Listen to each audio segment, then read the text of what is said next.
single मात्रै दुईजनासम्म चाहिँ यहाँ तलको हाम्रो ब्रिजमा चढ्नु पाउँदो रहेछ र फर्स्ट हाम्रो मेरो प्रिय मित्र रवि गुरुङ अनि धन कुमार लिम्बू चाहिँ जाँदैछ र हामी आसेङ र म चाहिँ वेटिङमा आसेङ र यहाँ हेर्नुहोस् है काठको यसमा पनि भिड लागिरहेछ हाम्रो ट्रन आएको छैन हाम्रो ट्रन आएपछि जानुपर्छ र बजार चाहिँ यहीँ छ है फेरि हेर्नुहोस् पछाडि मेरो पछाडि बजार छ र एकदम दामी ठाउँ यसको हामी लोकल हो भने चाहिँ यसको टिकट यहाँ प्रवेश गरेको शुल्क चाहिँ 30 रुपिस रहेछ र हामी लोकल हुनुको कारणले गर्दा चाहिँ हामीलाई चाहिँ सिर्फ 10 रुपिस मात्रै लिनुभयो अच्छा यो ब्याम्बो ब्रिज है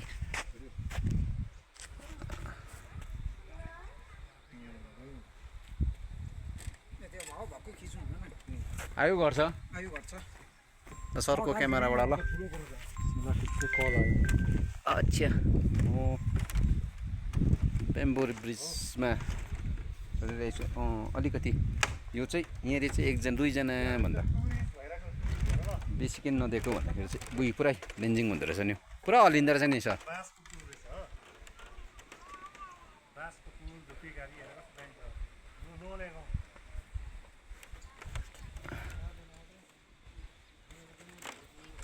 यहाँ कालिङ्गे च्याउ चाहिँ पुरा रहेछ है परसम्म रहेछ है पुरा हल्लिँदो रहेछ नि लु सिधै कालिङ्गे च्याउ भएको जाउँ त परबाट तपाईँहरू यताबाट जानु आसेङ फोटो खिच्नु नखिच्ने आसेङ ल आउनुहोस् है ब्रिजबाटै र म चाहिँ ब्रिजबाटै जाने भएँ आँट गरेर तर यहाँनिर चाहिँ के छ भने बिचको फट्टामा चाहिँ टेक्नुपर्ने हुन्छ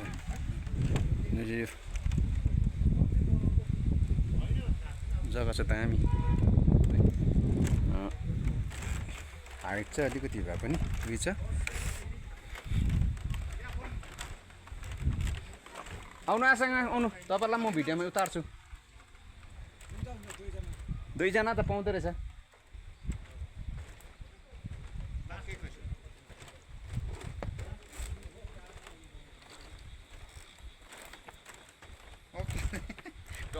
हाम्रो अति नै प्रिय मित्र हाम्रो केटा अरे यो भिडियो चाहिँ उयोहरूलाई पनि देखाउनुपर्छ है हाम्रो टिमलाई पनि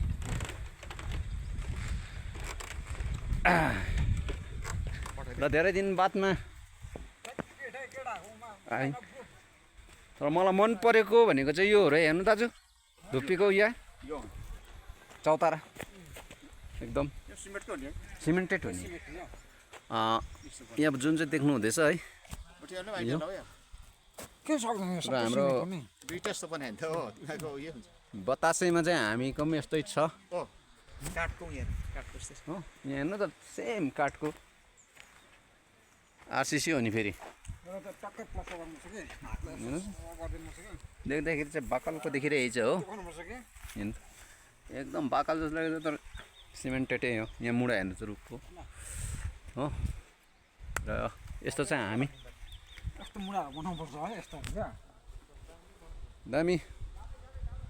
पैसा वसुली सर केटाहरूलाई थाहा रहेछ नि त जो नेचुरल भ्यू हुन्छ नि त्यो दामी हुन्छ नि मजा पनि आउँछ डुल्नु त्यो के अरे आर्टिफिसियल त्यो बनाएको भन्दा यस्तो नेचुरल त दामी हुन्छ नि फुलेको रहेछ भाइ एरिया मजाको छ कति टाढो छ अब